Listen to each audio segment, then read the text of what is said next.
Sudden and unexpected.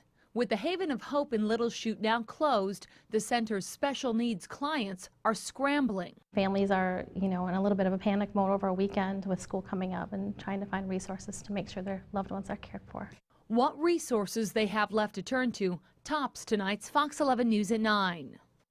Board members of Haven of Hope say they have closed the daycare center because they didn't have the money to keep it going. The move left nearly 100 families wondering where they can now turn to for help. Fox 11's Alex Rinaldo takes a closer look for us tonight. Kevin Flatmeyer got a shock when he picked up his son Sam from Haven of Hope. Saying that we're closing at 6 and we're going to be closed for good. And it's just totally out of the blue. Sam has autism. The family relied on the center to care for him when they couldn't. Since Thursday, Flatmeyer and his wife have been on the phone a lot. Talking to social workers, been talking to Sam's special education teacher, looking at other providers. But I get the impression that other providers are now being kind of bombarded with requests because Haven Hope is now closed. And so they're trying to help, but all that takes time. That's where organizations like Outagamie County Health and Human Services, Child Care Resource and Referral of the Fox Valley, and United Way Fox Cities are stepping in. For example, you can pick up the phone any time of day and dial 211 to access someone with United Way. If they call us and talk to one of our referral agents, they'll be able to find out exactly what they're looking for and then refer them to the right agency.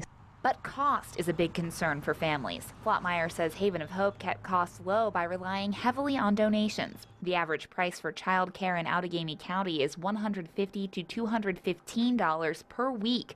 Flatmeyer says for someone with special needs, that only gets more expensive. Can be very pricey. That is something that we would talk with the individual about on the telephone, finding out what their needs are, whether they have insurance, don't have insurance.